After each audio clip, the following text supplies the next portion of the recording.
Friends, welcome to the future college. आज हम करेंगे चैप्टर 8 फिजिक्स क्लास 11 के एमसीक्यूज। हमारा पहला एमसीक्यूज है, if the bar magnet is cut in half. हमने एक बार मैग्नेट लिया और उसे दरमियान से हमने काट दिया दो हाफ में। What happened when bar magnet break into two pieces? दो हाफ में अगर जब कट कर देंगे तो क्या होगा? मोनोपोल हो जाएगा, एक साउथ लैदा हो जाएगा, नॉर्थ लैदा हो जाएगा। नहीं, ये हमारा ऑप्शन ठीक नहीं है। अनमैग्नेटाइज नहीं, अनमैग्नेटाइज भी नहीं होगा। The same magnet, no. Each half will still have north and south pole. जब इसे दो हिस्सों में काटेंगे तो जो हमारा कटा हुआ है उसका एक नॉर्थ पोल और साउथ पोल एक छोटा मैग्नेट बन जाएगा, और दूसरा भी नॉर्थ पोल और साउथ पोल एक छोटा मैग्नेट बन जाएगा।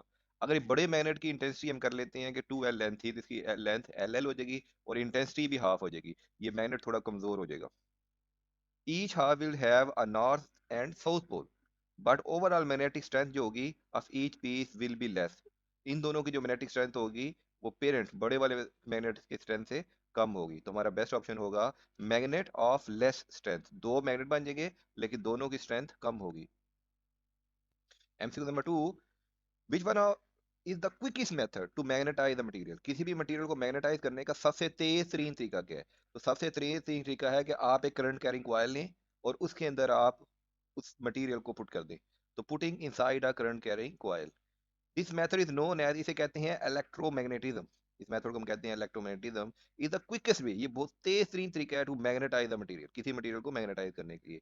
By passing electric current into the coil of wire, एक वायर लें, उसमें से इलेक्ट्रिक करंट पास करें, वो एक इलेक्ट्रोमैग्नेट में बन जाएगा। A strong magnetic field generate, उसकी एक स्ट्रॉन्ग मैग्नेटिक फील्ड जनरेट हो जाएगी, which can rapidly magnetize the material. वो जब उसमें मटेरियल डालेंगे तो उस मटेरियल को भी बड़ी तेजी से वो मैग्नेटाइज कर देगी, वो मटेरियल जो हमने इसके अंदर प्लेस किया होगा। तो हमारा बेस्ट ऑप्शन होगा option number D.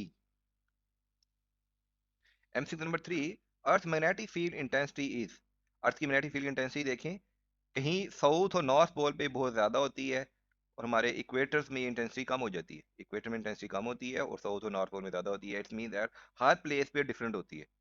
The intensity of earth magnetic field is not constant, ये कांस्टेंट नहीं होती, कहीं ज्यादा होती है कहीं कम होती है। It very depending upon the location, ये लोकेशन के लिहाज से तब्दील होती रहती है। आप पोल्स में या इक्वेटर में कम होगी, पोल में ज्यादा होगी। Being generally stronger near the pole, और पोल में बहुत ज्यादा स्ट्रांग होती है और इक्वेटर में बहुत ज्यादा कमजोर होती है। तो it's mean that vary place to place. हमारा करेक्ट ऑप्शन होगा ऑप्शन नंबर डी, कि ये वेरी करती है place to place. MCQ number 4, the cause of earth magnetic field, earth की मैग्नेटिक फील्ड की रीजन क्या है? देखिए अर्थ है, अर्थ के अंदर ना स्ट्रॉन्ग कोर होती है, आयरन कोर होती है। अर्थ magnetic field generated by the movement of molten iron. बिल्कुल कोर पे यहाँ पे हमारे पास मोल्टन आयरन है, और मोल्टन आयरन या लिक्विड आयरन है। Other metals in the earth core, और दूसरे मेटल्स भी हैं। आयरन और दूसरे मेटल पिघली हुई हालत में हमारी कोर में मौजूद है। उन मोल्टन मैटर में क्या होता है? करंट क्रिएट होता है, creating electric current and consequently magnetic field. इसमें करंट क्रिएट होता है। ये मोल्टन आयरन कोर बिल्कुल एक इलेक्ट्रोमैग्नेटिक कॉइल की तरह बिहेव करते हैं कि इसमें करंट फ्लो कर रहा है, ये ब्लू कलर का इसमें करंट फ्लो कर रहा है, जिसकी वजह से करंट फ्लो करने की वजह से मैग्नेटिक फील्ड क्रिएट होती है थ्रू द प्रोसेस। इसको हम कहते हैं, इस प्रोसेस कहते हैं जियो। तो ये किस वजह से हमारा मैग्नेटिक फील्ड क्रिएट होती है अर्थ में? Due to motion of ion in the core. Molten जो मेटल्स हैं जिसमें आयरन भी शामिल है, ये आयन फॉर्म में है, मोल्टन फॉर्म में है, और वो उनके मोशन से एक करंट क्रिएट होता है। उस करंट की वजह से हमारी एक मैग्नेटिक अर्थ के गिर्द फील्ड क्रिएट होती है। तो हमारा बेस्ट ऑप्शन हुआ option number D. MCQ number 5, material which is best one of the making permanent magnet. Permanent magnet बनाने के लिए आपका बेस्ट मटेरियल कौन सा है? तो परमानेंट मैग्नेट बनाने के लिए हमारे पास जो इंडस्ट्री में जो बेस्ट मटेरियल यूज होता है वो है steel, option number D. Steel is the best material for making permanent magnet among the given option. वो क्यों? ये एक दफा मैग्नेट में कन्वर्ट हो जाए, ठीक है ना, तो ये अपनी मैग्नेटिक प्रॉपर्टीज को रिटेन करता है लॉन्ग ड्यूरेशन तक। It retain its magnetism for long duration compare to other material. बाकी मटेरियल के मुकाबले में ये अपनी मैग्नेटिक प्रॉपर्टीज को ज्यादा देर तक रिटेन करता है, इसलिए steel is our best option. इसमें सॉफ्ट आयरन हमारा सबसे पुअर ऑप्शन है। सॉफ्ट आयरन तो फौरन मैग्नेटाइज भी हो जाता है और फौरन डीमैग्नेटाइज भी हो जाता है। तो बेस्ट ऑप्शन हमारा है steel. MC number 6, material which is best for making electromagnet. Electromagnet बनाने के लिए हमें वो मटेरियल चाहिए जो आसानी से मैग्नेटाइज भी हो जाए और आसानी से डीमैग्नेटाइज भी हो जाए। ये और ये बेस्ट ऑप्शन, आसानी से मैग्नेटाइज और आसानी से डीमैग्नेटाइज होने वाला जो परमानेंट मैग्नेट नहीं बनता, वो स्टील के बिल्कुल ऑपोजिट है, वो है हमारे पास soft iron. Soft iron is the best material for making electromagnet because it can easily magnetize. ये फौरन मैग्नेटाइज भी हो जाता है और फौरन डीमैग्नेटाइज भी हो जाता है, अपनी मैग्नेटिक प्रॉपर्टी को ये रिटेन नहीं कर पाता। When the electric current turn on और ऑफ, जैसे ही इलेक्ट्रिक करंट टर्न करेंगे सॉफ्ट आयरन फौरन मैग्नेटाइज हो जाएगा और ये इलेक्ट्रोमैग्नेट बन जाएगा, और जैसे ही हम करंट ऑफ करेंगे ये डीमैग्नेटाइज हो जाएगा और सिंपल आयरन में कन्वर्ट हो जाएगा। तो हमारा बेस्ट ऑप्शन हुआ सॉफ्ट आयरन। एमसीक्यू नंबर 7, एक sensitive magnetic material, a sensitive magnetic material is to be shielded by external magnetic field. एक ऐसा मैग्नेटिक मटेरियल बताएं जो शील्ड करे एक्सटर्नल मैग्नेटिक फील्ड को। It should be kept inside the box.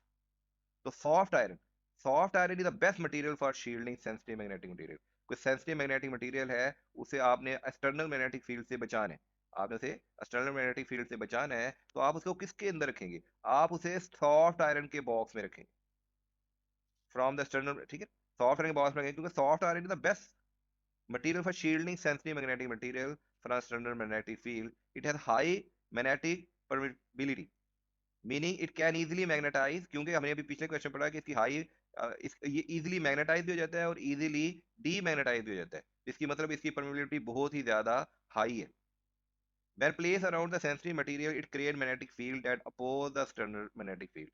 जब इसे किसी सेंसिटिव मैग्नेटिक फील्ड के रखेंगे तो ये अपोज करेगा एक्सटर्नल फील्ड पे, तो उससे क्या होगा, उसके अंदर जो चीज पड़ी होगी उसे इफेक्टिवली शील्ड कर लेगा। तो किसी भी चीज, लेट्स सपोज आपने एक आपकी चीज है, आपने इसको एक्सटर्नल मैग्नेटिक फील्ड से बचाना है, एक्सटर्नल मैग्नेटिक फील्ड से बचाना है, तो इसको आप किसके अंदर रखेंगे? इस मटेरियल को आप सॉफ्ट आयरन के अंदर रखेंगे। तो सॉफ्ट आयरन जब मैग्नेटाइज होगा तो मैग्नेटाइज होने के बाद ये इस फील्ड को अपोज करेगा, इस फील्ड को अपोज करेगा, और किसी भी बॉक्स के अंदर जो इलेक्ट्रिक फील्ड होती है वो जीरो होती है, अंदर फील्ड पैदा नहीं होती, ठीक है। फील्ड को अपोज करेगा जिसकी वजह से हमारा अंदर वाले जो सेंसिटिव मैग्नेटिक मटेरियल है ये सेव रहेगा। तो ये आपका बॉक्स किस चीज का बना होना चाहिए? ये बॉक्स आपका सॉफ्ट आयरन का बना होना चाहिए। MCQ number 8, magnetic field lines. Magnetic field line always four close, ये काफी क्लोज होती हैं, ये हमेशा नॉर्थ पोल से शुरू होती हैं और साउथ पोल पे एंड होती हैं। नॉर्थ पोल से शुरू होकर starting from north pole and ending south pole, counting through the magnet interior, और मैग्नेट के इंटीरियर में ये साउथ नॉर्थ पोल से साउथ पोल की तरफ जाती हैं। They do not intersect, they do not intersect each other and can pass in through vacuum, वो एक दूसरे पे इंटरसेक्ट नहीं करती और वैक्यूम से भी गुजर जाती हैं। अब हम अपने ऑप्शन की तरफ चाहते हैं। और father of all, no they are very close, तो ये ऑप्शन क्लोज हो गया। इंटरसेक्ट ईच अदर, अभी हमने पढ़ा they do not intersect each other, ये ऑप्शन भी गलत हो गया।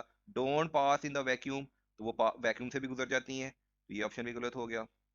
तो आर क्लोज, ये हमेशा क्लोज होती हैं, तो ए बी डी हमारे ऑप्शन गलत हैं, सिर्फ हमारा C option is the correct option. MCQ number 9, when two current carrying coil are in same direction, देख दो करंट कैरिंग कॉइल है, वायर है, दोनों में करंट सेम डायरेक्शन में जा रहा है, लेट्स सपोज इसका भी अप जा रहा है तो इसका भी अप जा रहा है, दोनों का, और प्लेस पैरेलल, और दोनों पैरेलल भी हैं, ये देखिए दोनों पैरेलल भी हैं, near to each other due to magnetic field produced by each wire, और दोनों वायर मैग्नेटिक फील्ड पैदा करेंगी, देखिए ये वायर भी मैग्नेटिक फील्ड पैदा करेगी और ये मैग्नेटिक फील्ड पैदा करेगी। तो वो क्या करेंगे आपस में, देखिए जब दोनों वायर एक ही डायरेक्शन में जा रही हो, उसमें करंट फ्लो कर रहा हो, तो दोनों की मैग्नेटिक फील्ड वह टू पैरेलल एक दूसरे को अपोज करती हैं और सेंटर में वो कैंसिल हो जाती हैं, जिसकी वजह से आउटर साइड में मैग्नेटिक फील्ड ज्यादा होती है और इनर साइड में मैग्नेटिक फील्ड एक दूसरे को कैंसिल कर देती है, वो दोनों आपस में करीब आ जाती हैं, अट्रैक्ट होती हैं।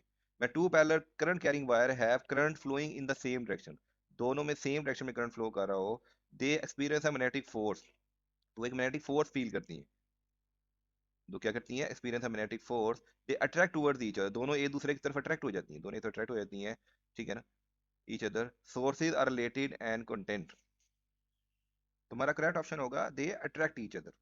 लेकिन अगर ये दोनों पैरेलल वायर में करंट की डायरेक्शन हम अपोजिट कर दें, अपोजिट कर दें, तो वो एक दूसरे को रिपेल करेगी, और सेम डायरेक्शन में जा रही है तो वो अट्रैक्ट करेंगी, क्योंकि इंटरनल मैग्नेटिक फील्ड एक दूसरे को अपोज करके कैंसिल कर देगी, और बाहर से फोर्स एक्ट करेगी, बाहर मैग्नेटिक फील्ड है अंदर नहीं है, तो वो मैग्नेटिक फील्ड दूसरे को अपोज करेगी और वो फोर्स दोनों को अट्रैक्ट करेगी और दोनों आपस में मिल जाएंगी।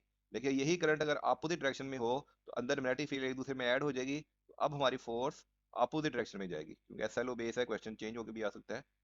मैं टू सो अगर वो दोनों पैरेलल हैं और करंट भी सेम डायरेक्शन में जा रहा है तो वो अट्रैक्ट करेंगी, अगर वो दो पैरेलल हैं और करंट अपोजिट डायरेक्शन में जा रहा है तो वो रिपेल करेंगी।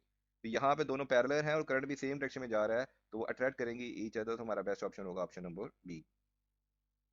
नेक्स्ट क्वेश्चन है, which of the following material are ferromagnet, इसमें से कौन सा फेरोमैग्नेटिक मटेरियल है?